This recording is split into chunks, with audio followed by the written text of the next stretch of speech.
Assalamualaikum,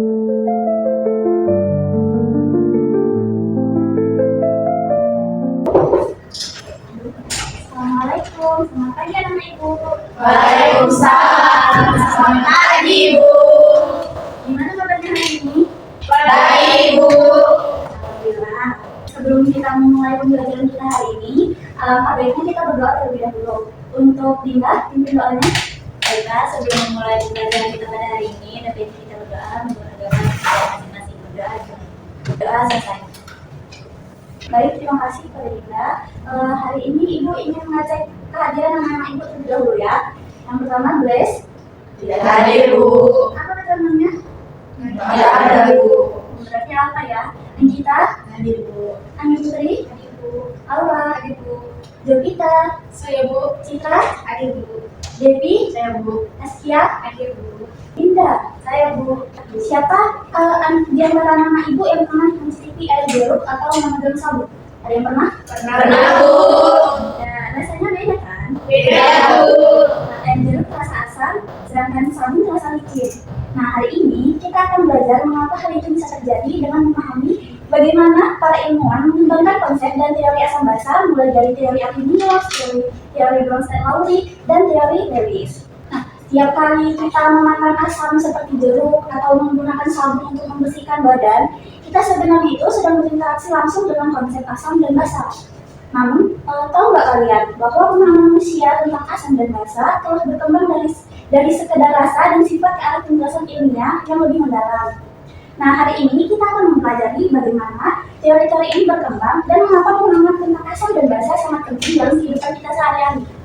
Adapun tujuan pembelajaran kita hari ini, yang pertama, setelah mengikuti pembelajaran, siswa dapat menjelaskan teori asam basa menurut Arrhenius, Bronsted-Lowry, dan Lewis melalui kegiatan diskusi dengan benar. Yang kedua, setelah mengikuti pembelajaran, siswa dapat mengidentifikasi spesies asam basa dalam suatu reaksi berdasarkan teori Arrhenius, Bronsted-Lowry, dan Lewis melalui kegiatan diskusi dengan benar.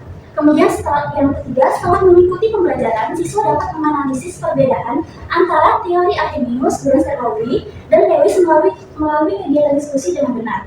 Nah, apa yang kalian rasakan saat memakan jeruk? Asam, Bu. Kemudian pernah tidak anak ibu itu tidak sengaja termakan sampo saat keramas? Pernah, Bu. Apa rasanya? Pahit. Terus? Licin. Nah, ada yang tahu tidak mengapa asam itu bisa terasa asam dan basa itu bisa terasa pahit? Yang tahu angkat tangannya? Devi? Apakah tahu?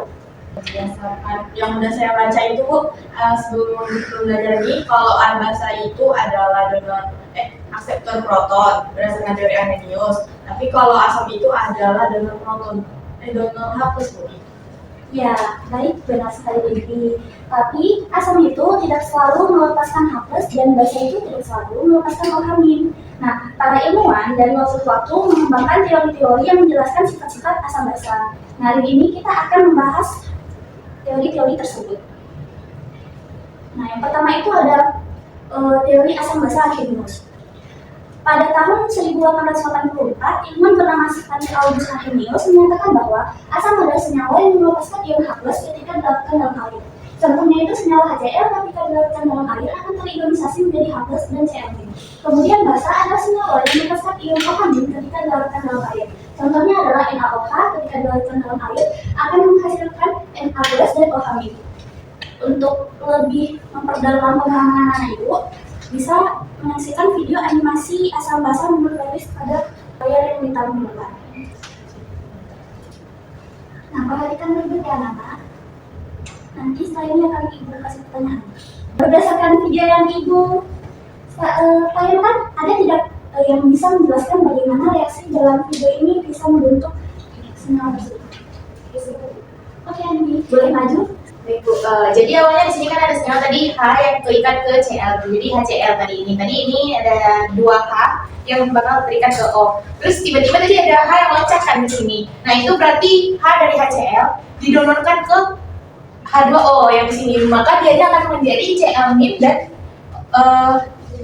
H3O+. Baik, terima kasih Pak Andi.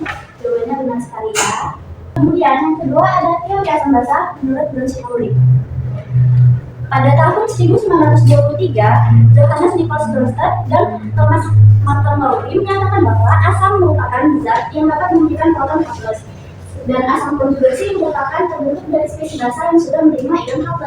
Basa adalah zat yang dapat menerima proton H+, dan basa konjugasi yang merupakan terbentuk dari spesies asam yang sudah memberi ion H+.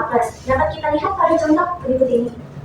NH3 ditambah H2O menghasilkan NH+ tambah OH-. Nah, pada senyawa berikut NH3 itu berlaku sebagai basa, H2O sebagai asam. Nah, pada senyawa berikut dapat kita lihat H2O itu mendonorkan hanya ke NH3 sehingga menghasilkan senyawa NH14, dan H2O karena sudah memberikan hanya dia menjadi OH- sehingga si NH4+ ini bersifat sebagai asam konjugasi dan OH-nya ini bersifat sebagai basa konjugasi, di mana sesuai dengan teori yang Ibu paparkan bahwa asam konjugasi itu terbentuk dari spesies basa yang sudah menerima ion H+. Kan dapat kita lihat NH4+-nya ini menerima ion H+, sedangkan OH-nya ini melepaskan ion H+. Untuk lebih memperdalam, Ibu sudah menanyakan video.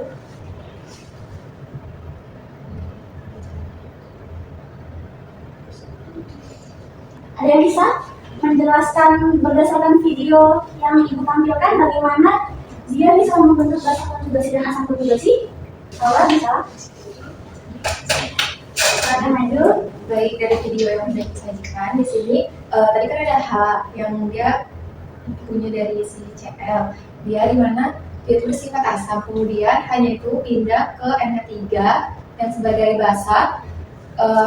Pada teori Brewster tadi, asam itu dia mendonorkan protonnya atau H+, sehingga dia menjadi basa konjugasi. Di sini ada Cl-, kemudian basa itu dia menerima proton atau ion H+, kemudian menjadi NH4+, yaitu asam konjugasi sebagai asam konjugasi. Ya, benar sekali Pak. Nah, selanjutnya yang terakhir itu ada teori asam basa Lewis. Pada tahun 1923, ilmuwan bernama Gilbert Newton Lewis menyatakan bahwa asam adalah senyawa atau zat yang dapat menerima pasangan elektron bebas atau disebut akseptor TeB. Kemudian basa adalah senyawa atau zat yang dapat memberikan pasangan elektron bebasnya atau disebut dengan donor TeB. Seperti kita lihat pada contoh yang Ibu cantumkan, di mana ada HCl ditambah NH3 menghasilkan NH4+ tambah Cl-. Nah, pada reaksi ini HCl menerima pasangan elektron dari NH3. Pasangan elektron ikatan dari HCl ini bergerak ke arah atom Cl, sehingga Cl mempunyai 8 elektron pada poin terluarnya, sehingga menjadi Cl-. Kemudian pada waktu bersamaan ion H+ membentuk ikatan kovalen koordinasi dari satu pasangan elektron bebas NH3 untuk membuat ion NH4+, sehingga NH3 merupakan basa Lewis dan HCl merupakan asam Lewis. Untuk lebih memperjelasnya, Ibu juga ada menampilkan video animasi asam basa Lewis yang bisa karena Ibu. Ada yang bisa menjelaskan bagaimana reaksi dalam video ini terjadi? Baik, silakan maju. Seperti yang bisa kita lihat pada gambar bahwa NH3 ini dia memiliki 2 elektron yang bebas ya, tidak akromosomatnya. Kemudian BF3 pada gambar ini hanya memiliki 6 elektron saja, elektron bebasnya. Kemudian dia belum mencapai kestabilan oktet karena masih 6 elektron. Kemudian pasangan elektron bebas dari NH3 tadi itu akan diikatkan dengan si BF3. Nah, ini kan dia tadi ada 2 elektron bebas. Kemudian BF3 ini hanya 6. Jadi untuk mencapai kestabilan oktet tadi, dilakukanlah ikatan secara bersama dengan BF3 sehingga mereka ini membentuk senyawa NH3-BF3. Nah, kemudian mereka ini membentuk ikatan kovalen koordinasi. Nantinya NH3 dan BF3 ini menjadi ya NH3-BF3. Ya, benar sekali ya. Terima kasih. Nah, di sini Ibu ada mencantumkan 2 pertanyaan. Siapa yang bisa menjawab 2 pertanyaan ini, dia akan mendapat nilai extra point dan akan mendapat hadiah yang akan Ibu kasih di akhir pembelajaran. Siapa yang bisa? Anggita sama Citra ya, yang belum? Iya, Bu. Anggita mau jawab berapa? Saya menjawab nomor 1, Bu. Ya, Baik, silakan dok. Nah, jadi menurut pernyataan yang telah Ibu berikan, kan ada pernyataan bahwasanya asam ionisasi menghasilkan ion H+, basa memberikan donor elektron bebas, ion OH- dalam portali merupakan ciri basa, asam merupakan zat yang dapat menurunkan H+. Nah, pertanyaan yang tepat sesuai dengan teori asam basa menurut Arrhenius adalah, dari menurut saya itu pernyataan yang tepat, yaitu pernyataan nomor 1 dan 3. Nah, karena menurut saya itu, menurut Arrhenius, asam itu terionisasi menghasilkan ion H+ dan ion OH- dalam pelarut air merupakan ciri dari basa. Baik, terima kasih Pak Anita, jawabannya benar sekali. Silakan Citra. Baik Bu, jadi di nomor 2 itu ada reaksi asam basa HSO4 tambah 2O menghasilkan O positif tambah SO4 pasangan asam basa konjugasi menurut kalori, dan reaksinya itu adalah HSO4 Bu yang bertindak sebagai asam dan SO4 yang bertindak sebagai basa konjugasinya. Menurut teori dari proses analogi ini, setiap kali asam melepaskan satu protonnya, itu H+-nya akan sekaligus juga membentuk basa konjugasi. Iya, jawabannya benar sekali. Nah, selanjutnya Ibu akan membagi anak-anak Ibu menjadi 3 kelompok, dan Ibu akan membagikan LKPD yang akan kalian kerjakan. Nah, untuk kelompok pertama ada Dinda, Andi, dan Aura. Kemudian kelompok kedua ada Anita, Aslia, dan Jovita. Dan kelompok ketiga ada Citra dan Devi. Ibu berikan waktu 10 menit untuk mengerjakan LKPD-nya ya.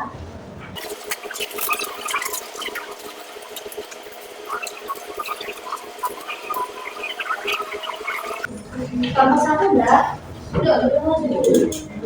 Oke, karena kelompok 1 belum, kelompok 2 boleh maju dulu lagi.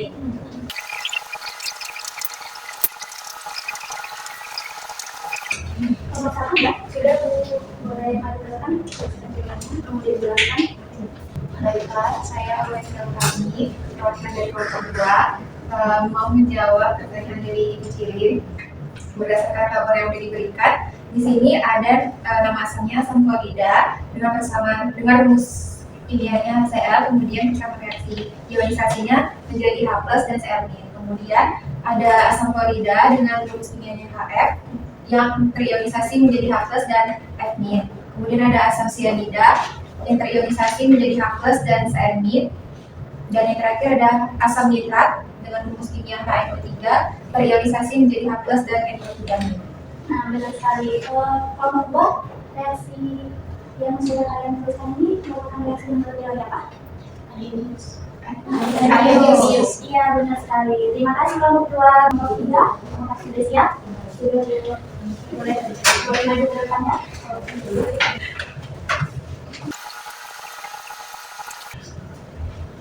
Baik, silakan Aslia menjelaskan hasil diskusi dari kelompok 1.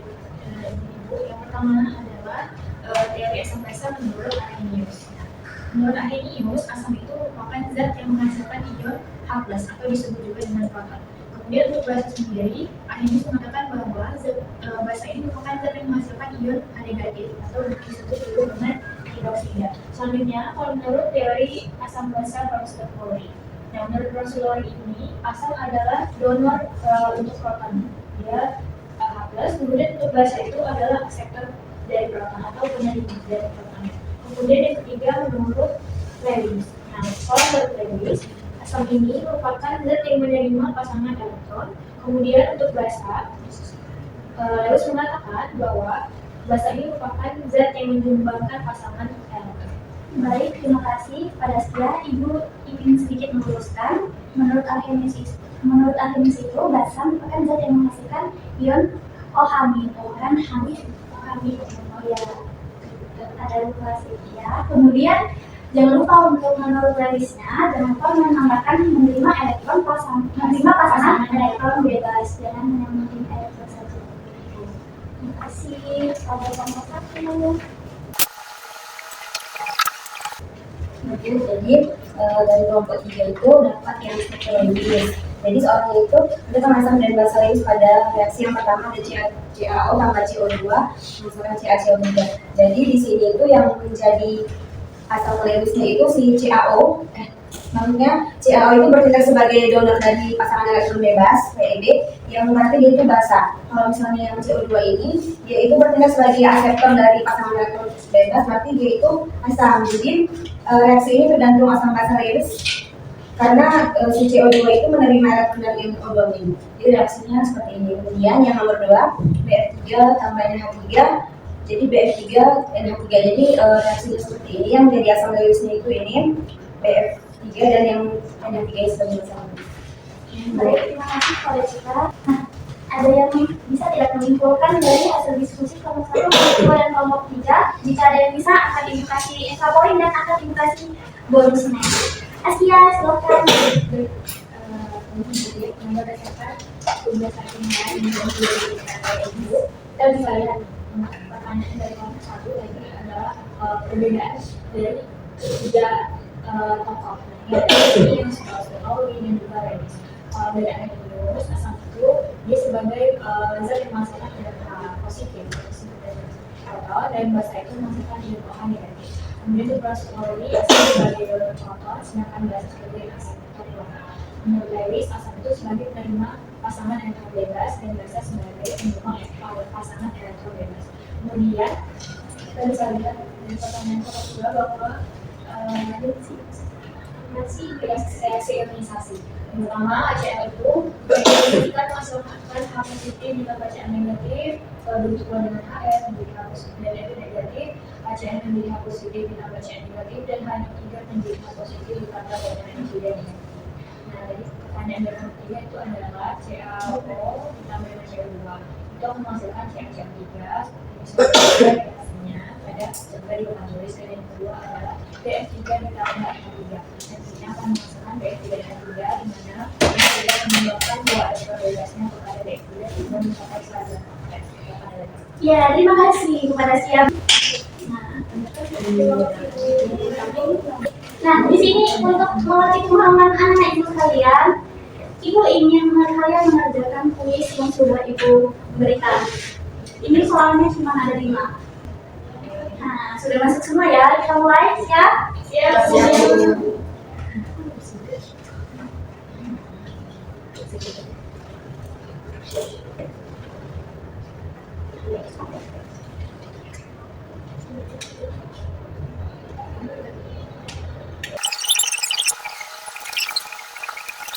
Soalnya Andi tetap pada peringkat pertama, Citra tetap pada peringkat kedua, dan Andi tetap pada peringkat ketiga. Soal yang terakhir. Nah, ini tadi ada ibu buat di PT yang dijawab oleh Citra. Kita lihat skor akhirnya. Peringkat pertama, peringkat ketiga dimenangkan oleh Andi. Peringkat kedua dimenangkan oleh Citra, dan peringkat pertama dimenangkan oleh Andi. Nah, ibu ada sedikit hadiah untuk yang peringkat 3 besar. Nah, terima kasih atas antusias anak-anak ibu sudah mengerjakan kuis yang diberikan. Apakah ada yang bisa menyimpulkan pembelajaran kita hari ini? Aura, silakan. Terima kasih. Jadi kesimpulan dari pembelajaran kita hari ini, menurut teori Arrhenius, asam itu zat yang menghasilkan ion H+ ketika dilarutkan dalam air, sedangkan basa zat yang mengandung ion OH- ketika dilarutkan dalam air. Kemudian, menurut teori von Bernoulli, asam itu spesies yang memberikan proton atau H+, sedangkan basa dia menerima proton. Menurut teori Lewis, asam itu spesies yang menerima pasangan elektron bebas, sedangkan basa itu kebalikannya, yaitu memberi pasangan elektron bebas. Terima kasih kepada Aura. Nah, pada pembelajaran hari ini, apakah anak-anak ibu ada yang ingin bertanya atau kurang paham mengenai konsep dan teori asam basa? Sudah paham semua ya, terima kasih. Nah, di sini ibu ada memberikan PR untuk kalian kerjakan di rumah agar kalian itu lebih mendalami mengenai materi hari ini. Bisa ditulis atau dipoto dulu soalnya akan dikumpulkan kami sebutkan ya saat kita masih lagi. Sudah Bu. Terima kasih atas antusias anak ibu telah mengikuti pembelajaran hari ini. Alangkah baiknya kita menutup pembelajaran kita dengan berdoa.